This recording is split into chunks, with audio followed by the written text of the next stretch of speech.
In 1862, a little baby boy was born. He seemed fairly normal until he was about 5 or 6 years old. It was that time that the family noticed some severe deformities were appearing on the boy. And within a few more years, they became extremely grotesque. Many of you people know this guy by the name the Elephant Man. He was not able to work at school to do the work properly. He was not able to get a job in a factory. The only thing that he had any possibility of doing was selling door to door. It was a regular occurrence for him to knock on the door and try to sell whatever product he had. The people would open the door and see this unfortunately grotesque figure, shriek in horror, and slam the door shut. That was the welcome he received, even through his adult life. In fact, when he was at a hospital, they tried their best to have at least someone to walk into the room and not shriek. So they prepared this nurse.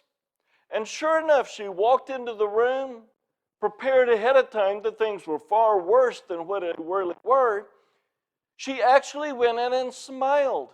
It caused him to break down and cry. It was the only time anyone looked at him without being so frightened.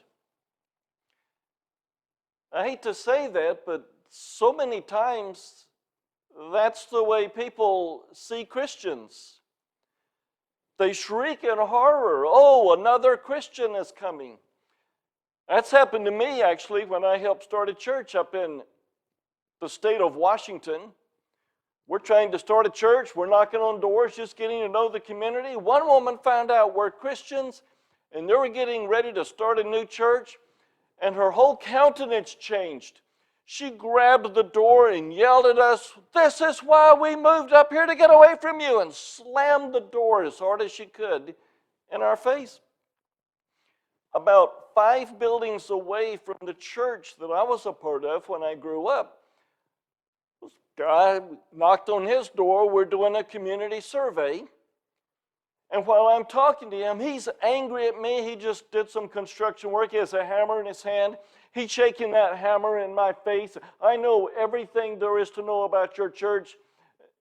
"What's the name of your pastor?" "Oh yeah, John Ledbetter. I know everything about that man." Except doesn't know his name. And the odd part was his wife was behind him, answering our questions from the survey. So I'm writing them down as he's yelling. He finally noticed what was going on. He began shaking the hammer at his wife. "Be quiet, we don't want to participate." I've been bitten by dogs. I've been all kinds of yelled at. And yes, there are times when people don't know I'm nearby. They turn around and look at my face, and they yell too. And I tell them they wouldn't be afraid if they'd stop looking at my face. So, Joseph Merrick was not the only person who had that difficulty. But I want us to take this topic and have us look at how can we as Christians present ourselves in such a way in public that they don't immediately slam the door in our face. "You're another one of those Christians. I don't want anything to do with you." We'll find a very amazing passage in the Bible in 1 Corinthians. In the same passage, if you've had your pew Bible still open, but in 1 Corinthians chapter 9, we will be looking at a section where Paul is writing to the people of Corinth. He started the church a few years previous. They have grown a little more spiritual. Now he's writing a letter and he's encouraging them. This is how you can be better at connecting with your people. The people of Corinth were very gross in their morality. They didn't want anything to do with the type of beliefs that Christians offered. They wanted to be as loose as possible. And Christians were weird. I mean, one of the weird things they did was smile. Now, that was to their good. But when they didn't want to participate, they got these negative reactions. And Paul said, here are some positive traits to increase your presence to give a good first impression. The first two are the most important. The first one specifically is love. Love. As we see in verse 12 of 1 Corinthians 9, it says, if others share the right over you, do we not more? Okay, we got to pause. In the past few verses, Paul is saying that if an evangelist comes to you and serves you well, shouldn't he be paid a salary or some wages or love offering or something? He said, it should be done. But what he's trying to get at is he never did that. So let's continue. We'll start over again in verse 12. If others share the right over you, do we not more? Nevertheless, we did not use this right, but we endure all things so that we will cause no hindrance to the gospel of Christ. Do you not know that those who perform sacred services eat the food of the temple, and those who attend regularly to the altar have their share from the altar? So also the Lord directed those who proclaim the gospel, guest evangelists, preachers, to get their living from the gospel. But here's the key in verse 15. But I have used none of these things. He said that was my right, if I could say that, for you people to pay me, Paul, as an evangelist during the time I was there. But I didn't want you to think that I was here for money, so I didn't even bring it up.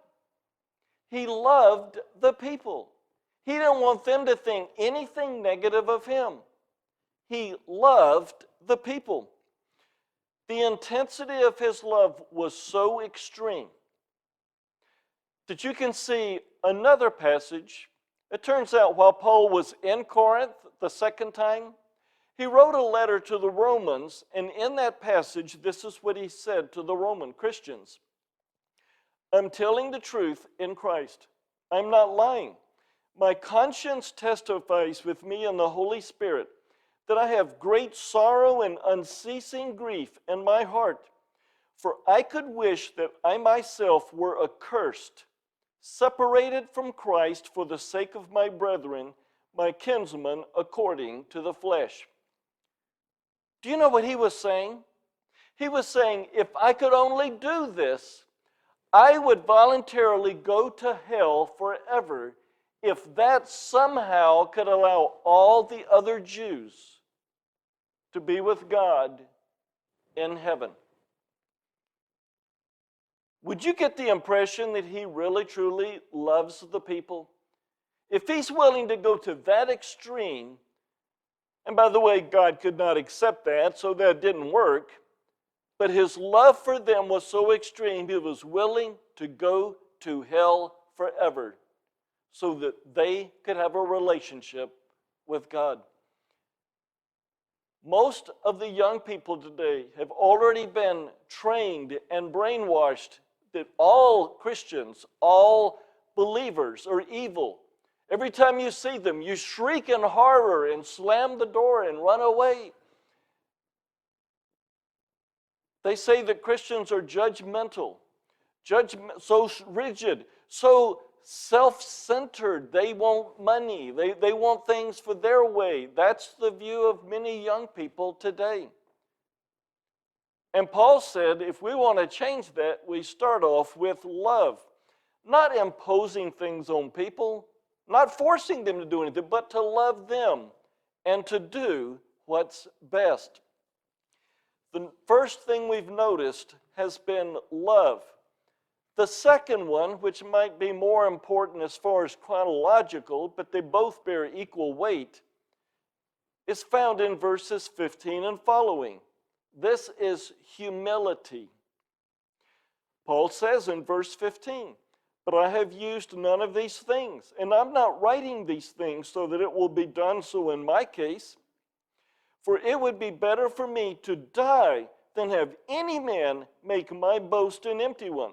For if I preach the gospel, I have nothing to boast of. We're in a series of messages on good news for everyone. And the word good news is sometimes translated, like in this verse, gospel, just like in many of the other verses to follow. So this is the good news. And Paul said, I don't want any of you to think highly of me regarding the gospel. I myself have done nothing to provide for your salvation.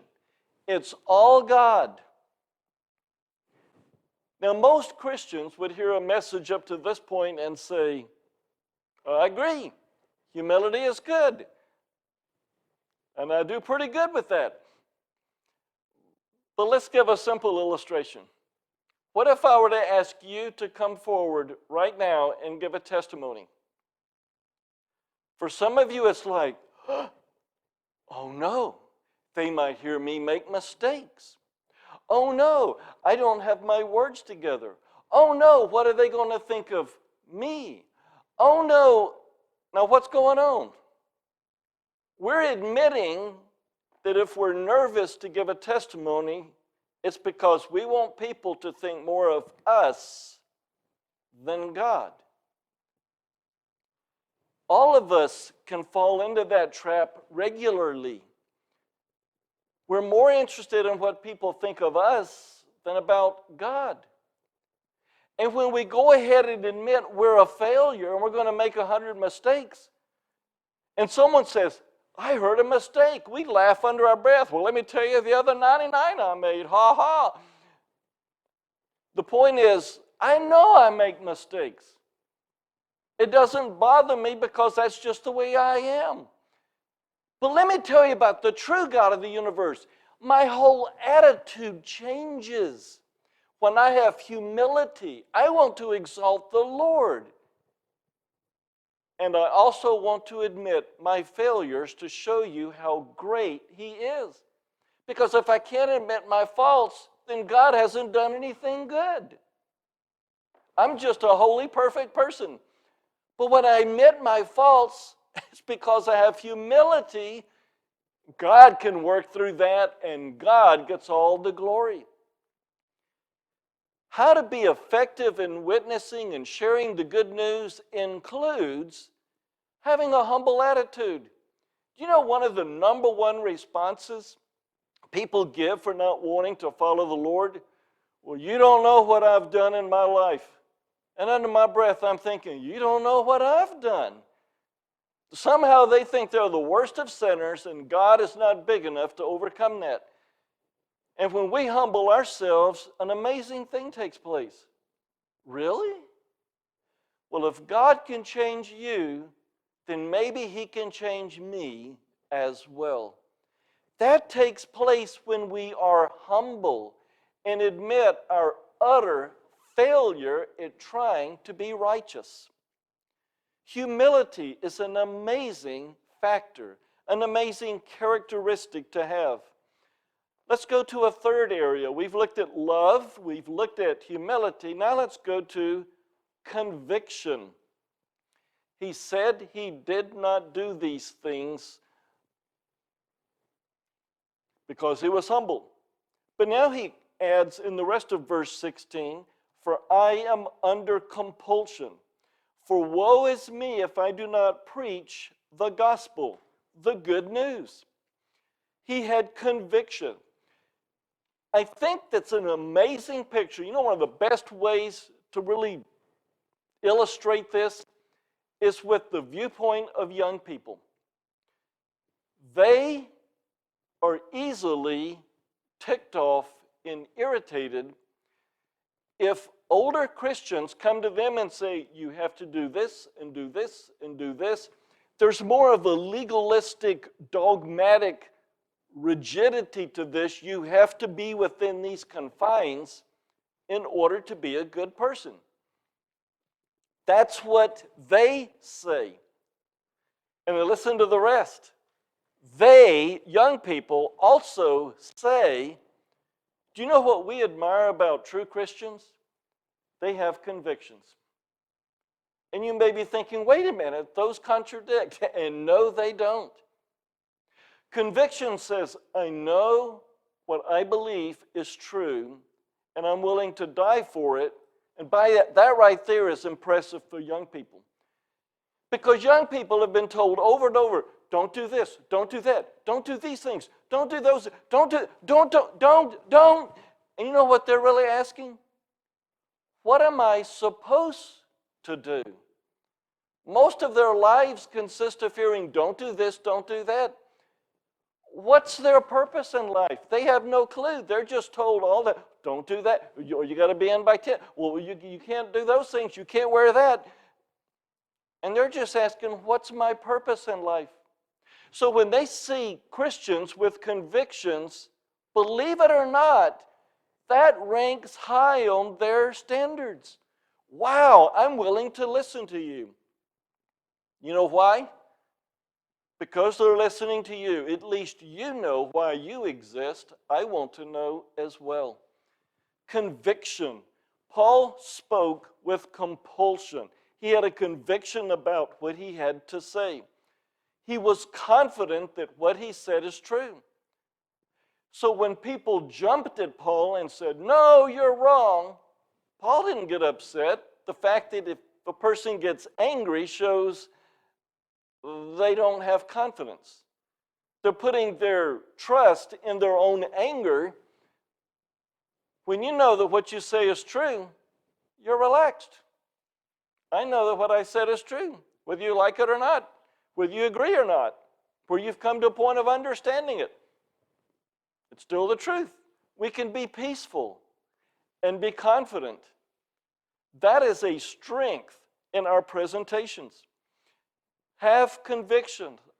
I know that what I believe is true. Now let's go to another point that almost seems contradictory. In verses 17 to 18, I have no clue what word to give you, but maybe just copy the word that's in the passage. Voluntarily. I originally chose the phrase free will, but that might get a little misunderstood. Verse 17 says, for if I do this voluntarily, I have a reward. But if against my will, I have a stewardship entrusted to me. What then is my reward? That when I preach the good news, the gospel, I may offer the gospel without charge, so as not to make full use of my right in the gospel. A point in this passage relates very well to what I've heard from many people when they are on the clock. I've had many people in my lifetime say to me, I can't believe this company is paying me to do something I enjoy. The last time I heard it was a woman who was a teacher here in the Austin Town School District. She was so excited to say it, but she said it cautiously to me like I was going to be a spy and tell the principal, and she would no longer get her paycheck. But she said, I just love my job. I would do it without pay. Shouldn't that be the attitude of Christians as well? I love people so much and enjoy telling them about Jesus Christ that I will do it even when the preacher doesn't even tell me to do it. I'll do it if our most recent Bible study hasn't said anything about it. I just love doing it. I do it voluntarily, freely. I enjoy it because of all that it does for me. I mean, that is a powerful impact. The opposite is awful from the viewpoint of the people we talk to. We're talking to them, and deep down our heart, we're not doing it out of love, but two other people in my church just influenced other people to become Christians. I've got to do it too. I've got to make this person change so that I can feel better about myself. And other people pick up on it immediately. Young people have said they are tired of being a project instead of a person to be loved, a person with needs. People go to them because, well, we have to fill out some more checks on our and blocks on our list here, but it's not about loving them.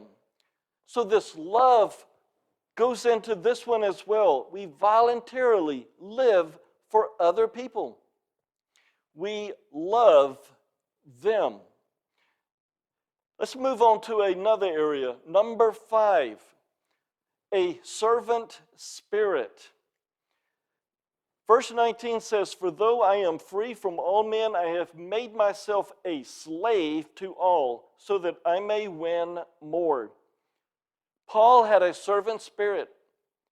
He did not go into a group to say, "Boy, I wonder what they'll do for me." Unfortunately, many people go into a group of Christians with the intention of saying, "How can they benefit me?" But a servant spirit says, "I have everything I need in Jesus. I can now give my life to serve other people all day long because I have a servant spirit to live for other people." Believe it or not, I got a text message this week. I'm not going to show it to anybody because a person's name is written on it. The person said, "I am angry with God. He won't give me what I need. Therefore, I'm not going to go to church anymore." So I texted back and said, "I'm a bit confused. Is God supposed to be your slave, or are you the one who's supposed to realize how good He is and that you've chosen to live for Him freely?" Well, there were more responses, but the attitude was, "I'm not going to serve others." Indirectly, the statement was, "I want the world to bow down to me and give me what I want." We'll never influence others that way. But when we go with a servant spirit, "I genuinely love you. I care about you." Think about what Jesus did. He left this perfect paradise. No bugs, no excessive heat, no onions, no nothing that tasted terrible. I mean, perfect paradise. And He came down here to be with us, to be born in a manger, probably with flies buzzing around. He came down here to be with us with a servant spirit to care for us. And God says, "I want you Christians to do the same with other people." And when we have a love for other people, it's like, I have everything I need in Jesus. I don't care where I need to go. I can serve Him freely. I want us to go to the 6th area. This one is flexibility. We are the ones who need to be flexible in reaching people. We've already read this passage, but let's read it again. "To the Jews I became as a Jew, so that I might win Jews. To those who are under the law, as if I were under the law, though not being myself under the law." In other words, I'm going to try to be as much like the people I am with. I don't have to be completely like them, but I can be a part of their lives to reach them. For he says at the rest of verse 20, "So that I might win those who are under the law." Then verse 21, "To those who are without law, as without law, though not being without the law of God, but under the law of Christ, so that I might win those who are without law. To the weak I became weak, that I might win the weak. I have become all things to all men, so that I might by all means save some. I do all things for the sake of the gospel, so that I might become a fellow partaker of it." We are the ones who need to initiate change, not the people we're trying to reach. Not the lost people, not the non-Christians. Jesus left heaven to be with us on earth. God wants us to be flexible and go wherever He wants us to go. I am serious. When I came here at the age of 45, I had learned enough about enough different things in life. I had an attitude, I'm tired of learning new things. I want to try to be better at what I am doing. I need to spend more time there, and that was true. But when I came here, I'm looking at the maps and listen to people's conversation, and these people are talking about golfing. And I'm thinking, I don't want anything to do with it. I've learned enough about other sports, I don't want to golf. And I still get all these comments and pressures. And finally I said, okay, God, maybe you want me to be in golf. I don't know. And I wasn't being ugly, but I'm just saying, if you want me to be a part of golf in the community, how about providing a free set of golf clubs for me? 2 weeks later, I had a new set leaning up against my door. Why? Not because golf is fun or not fun, but because there are specific people out there who need to know the Lord, and God wanted me to connect with them. I've had one guy as a golfing partner for years and didn't even know until about 2 years ago his high position of influence in the community. I guess that's a good thing. He is under conviction. I've given the gospel presentation to him a few times. Point is, no matter what your age is, if God needs you to go into a new arena to reach people, you need to be like the people. Whatever that means. To be like them, to reach them. A youth minister was trying his best to reach teenagers and got nowhere. One night, he gets a phone call, 2 o'clock in the morning. He's got to go to the hospital. He goes to the hospital, and to his shock, he looks outside of his car in downtown community and sees all these teenagers. He realized he's been sleeping the wrong hours of the day. So he changed his clock so that he would be up in the middle of the night, and he started an incredibly effective youth ministry by going to them at their setting, at their time, to meet them where they were. Do you know if you go into jail ministry, they will not permit those inmates to get a bus to come to your house for a Bible study? You have to go there. If you are going to have a ministry in a nursing home, same thing. You need to go there. They can't be bussed back and forth to your house. Paul says, I'll do whatever it takes to reach people. Learn a new language. Maybe some of you women don't know how to play bridge, but I have no clue either, but maybe God's leading you and you're going to have to learn how so that you can connect.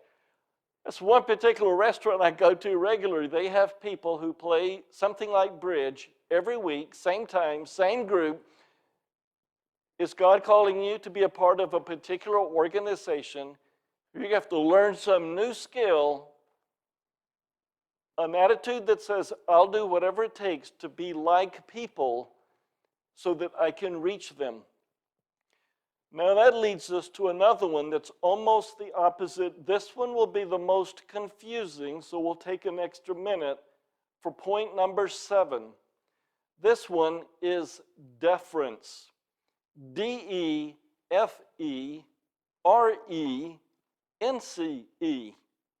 Deference. Deference means I will avoid doing things that hinder you. I will avoid doing the things that repel you away from me.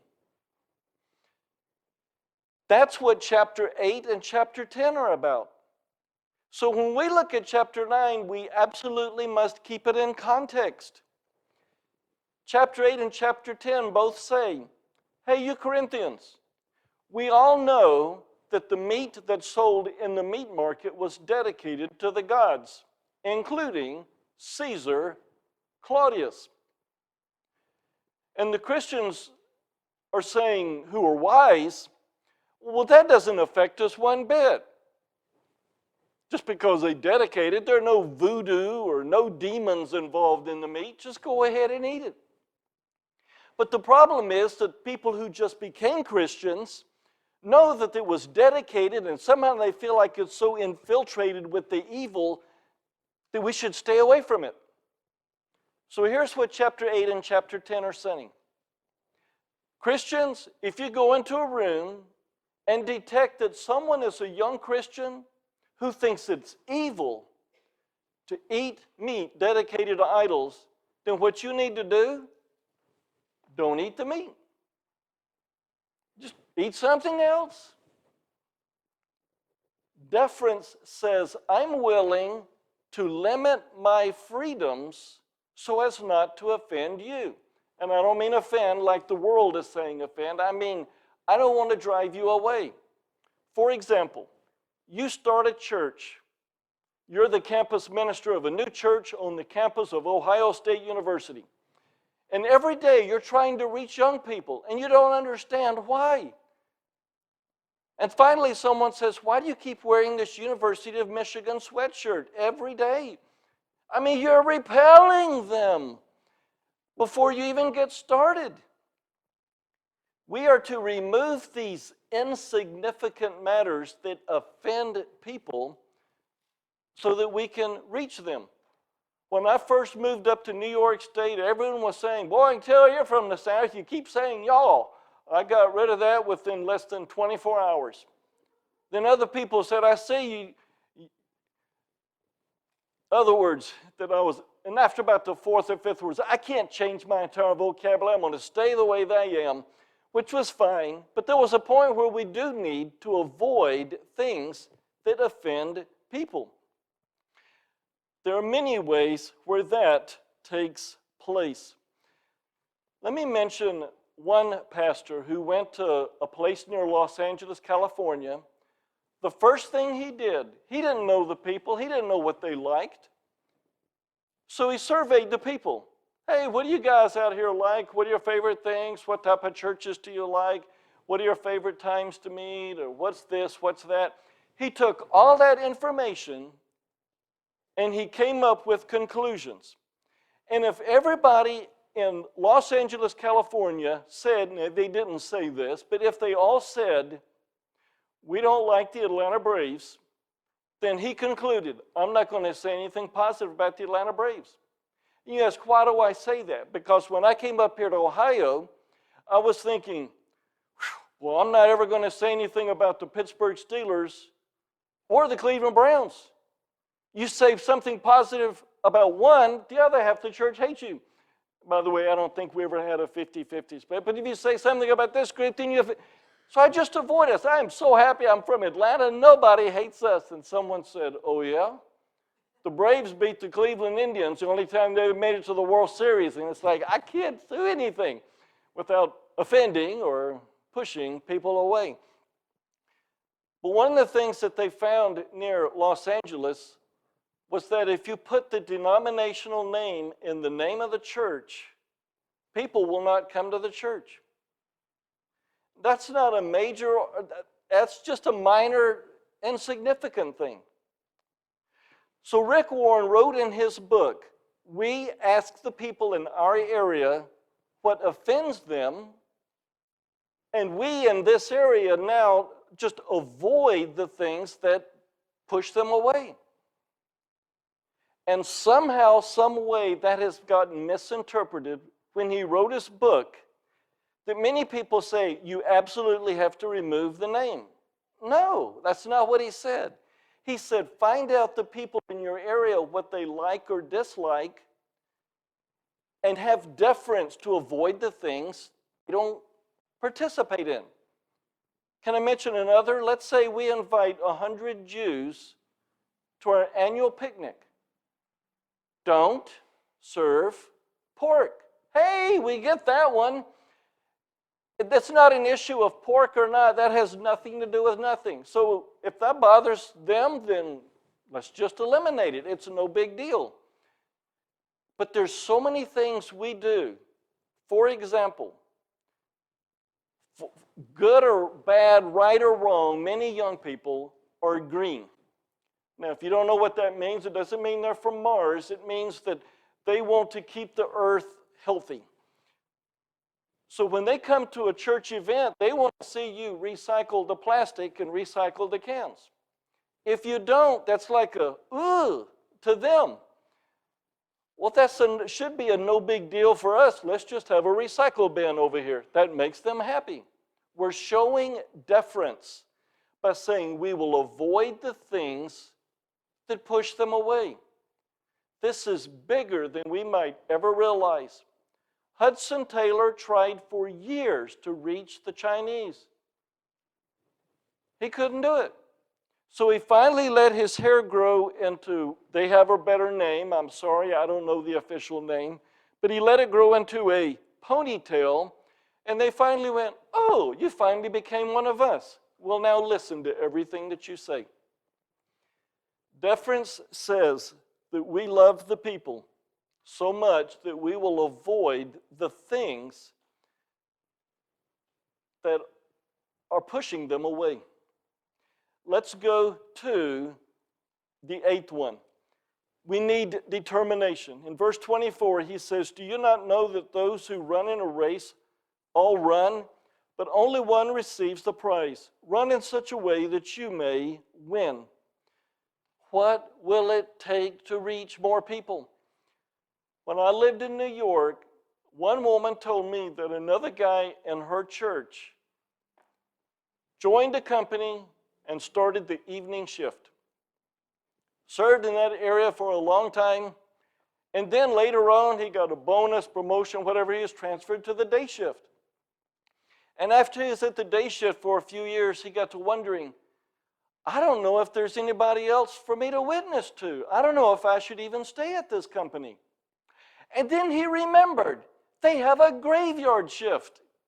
He intentionally chose and bid for the graveyard shift so that he could tell more people about Jesus. Do we have this determination to say, yes, Jesus Christ has changed my life radically, and I want as many people out there to experience the same? Now let's go to the 9th and the final point. Discipline. You might even add discipline and self-control. Verse 25 says, everyone who competes in the games exercises self-control in all things. They then do it to resolve or to receive a perishable wreath, but we an imperishable. Therefore I run in such a way as not without aim. I box in such a way as not beating the air. But I discipline my body and make it my slave, so that after I have preached to others, I myself will not be disqualified. If I have to learn French to reach the people in France, I will learn French. If I need to learn Swahili in South Africa, then I'll learn Swahili.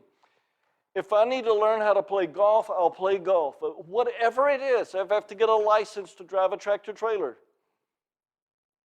I will do whatever God leads me to do. I will have discipline and self-control. I will get up on time. I will do the basic disciplines to be the most effective minister for the Lord. Paul was passionate about reaching people. It's so easy for us not to be passionate, to relax, give excuses like, I'm lazy. I not only get it, I got it. I find myself at times being a bit too lazy and, well, I'll just stay in bed for this one day. Then afterwards realize I could have spent that time using something, doing something for the Lord. What will it take for you to be more effective in reaching people and to give them this presence that you really care? David Platt pastored a church in Birmingham and challenged the people to do whatever the Lord wanted them to do. One wealthy couple in the suburbs prayed and honestly believed they heard the Lord telling them, sell your house and buy a place in downtown Birmingham to reach the people. So they did it. What will it take for you to fulfill God's will for your life. I want to close with this one final illustration that I find actually hilarious for me. Before I came here to Ohio, my job between ministries was delivering furniture. All the people I worked with did not graduate from high school. Most of them had child support taken out. Most of them had been in jail. And when I started working there, it was a rough, tough group. I thought, who cares? It doesn't make any difference to me. They all have 2 arms, 2 legs, a head. So I tried to talk to them about how much God loves them, and I tried to show myself, trying to show compassion. I got nowhere until after about 9 months. And I don't know what it was, but of the many things, I gave each one an individually made Christmas card, specifically for them. And the meanest guy in the entire bunch told me how much he appreciated that a year later. He said, I still have that sitting up above the visor of my car. He said, Randy, you're the only person who's given me a Christmas card. A man so mean that he was waiting for a person to die to know whether or not he's going to go to jail for murder or for assault. A little bit later on, a new guy comes in. He's bebopping in, trying to be Mr. Cool, and he's being introduced to the guys, and I'm doing the paperwork. I have to go by a little bit faster, so they introduce me. Hey, and this is Randy. He's the preacher boy. New guy didn't know what to do, so what do? You put down the preachers. Hey, preacher man, and he made some snotty remark. And when he finished, all of my co-workers who were thugs surrounded the guy and said, don't ever talk that way ever again about Randy. I'm just walking past, I'm just laughing like my head off, trying to be quiet, because here's this guy trying to be tough, but it's amazing. When you love people first, they really know you care, and deep down inside, they want to be loved. They want to hear what you have to say. The time is short between now and the time Jesus comes back. Will you let God's love flow through you in such a way that you can reach as many people as possible for salvation, and that you help them grow as much as possible to a greater maturity?